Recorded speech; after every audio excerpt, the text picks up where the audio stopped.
Evolise, la solution de gestion et de facturation pour les TPE-PME présente. Sud Radio, c'est bon à savoir. Sud Radio, c'est bon à savoir. Pour limiter le gaspillage, les employés de supermarchés pourront bientôt récupérer les invendus alimentaires. L'annonce a été faite par le ministre du Commerce, Serge Papin. Elle devrait faire l'objet d'un arrêté au printemps. C'est en tout cas ce qu'il espère. Bonjour Grégory Carré. Bonjour. Et merci d'être avec nous ce matin sur Sud Radio. Vous êtes le directeur de l'Observatoire de la consommation de l'UFC Que Choisir. Concrètement, que prévoirait cette mesure, Grégory Carré, si elle est effectivement appliquée, bien sûr?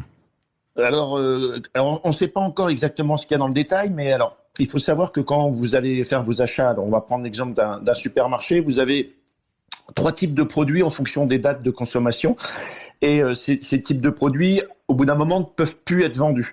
Alors, première catégorie de produits, c'est ceux qui ont des dates limites de consommation. Vous savez, la viande, les poissons frais et tout ça. Oui. À partir du moment où la date est dépassée, ils ne peuvent plus être vendus. Donc là, à mon avis, ces produits ne seront pas concernés. Ils sont hors de cette loi. Après, il y a 2 autres catégories de produits. Ceux qui ont une durée, une date de durabilité minimale, ce qu'on appelait avant la DLUO. En fait, c'est des produits où c'est écrit à consommer de préférence avant cette date. Ces produits-là, vous pouvez encore les consommer, mais vous ne pouvez plus les vendre. Donc, a priori, ça devrait être ces produits. Ils sont sûrs après, vous risquez pas d'être malade. Oui, et après, il y a tous ces produits sans date.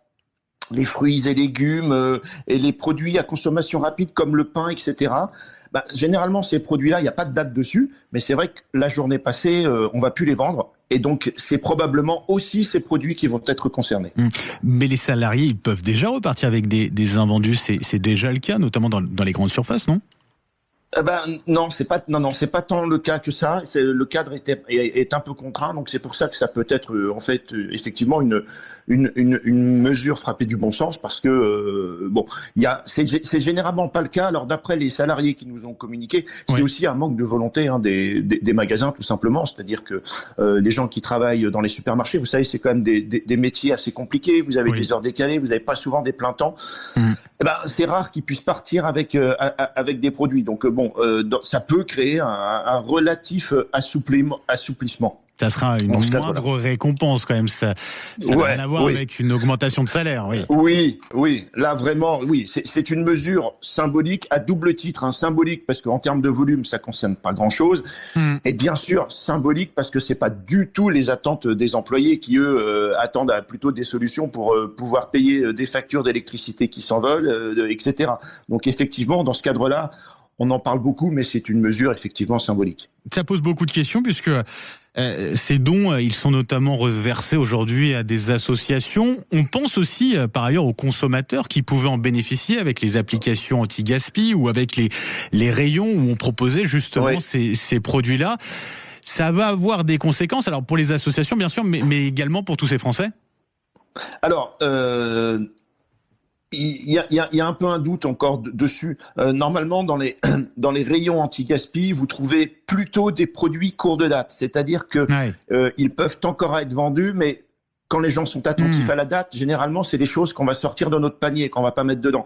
Maintenant, c'est vrai que ces rayons ont fleuri et les consommateurs, ils sont assez sensibles. Il y a beaucoup de consommateurs qui vont d'abord voir dans ces rayons si les produits qu'ils ont l'habitude d'acheter sont là. On peut espérer qu'ils ne seraient pas concernés, parce que là, c'est vrai que ce serait dommageable aux consommateurs.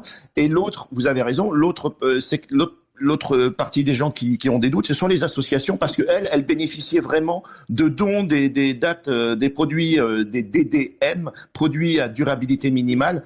Le ministre a garanti qu'ils auraient toujours la priorité. Donc, autant vous dire que ça va être un vrai sac de nœuds pour la distribution de ces produits.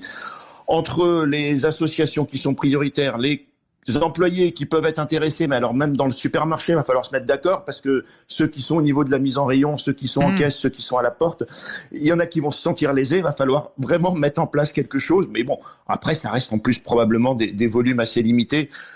À court terme, c'est vraiment sur tous les rayons, effectivement, boulangerie, viennoiserie, où là, il peut y avoir du stock. Et puis, ça peut concerner aussi autre chose que les grandes surfaces. Vous savez, dans le commerce spécialisé alimentaire, il y a quand même 300 000 salariés. eux, on ne sait pas trop comment ça se passe parce que les dates de limite, c'est pas quelque chose qui était clairement établi. D'ailleurs, les lois, ils étaient plutôt exonérés de tous les textes qu'il pouvait y avoir. Donc, on ne sait pas trop comment ça va se passer dans ce secteur-là. Oui, il y a encore beaucoup de choses à préciser. Si véritablement on a un arrêté qui arrive au printemps. Oui. Ouais. On verra cela, Grégory Carré. Un grand merci d'avoir été avec nous ce matin. Je vous en prie. Toutes ces explications, elles étaient importantes. Vous êtes le directeur de l'Observatoire de la consommation de l'UFC. Que choisir? Merci et bonne journée à vous.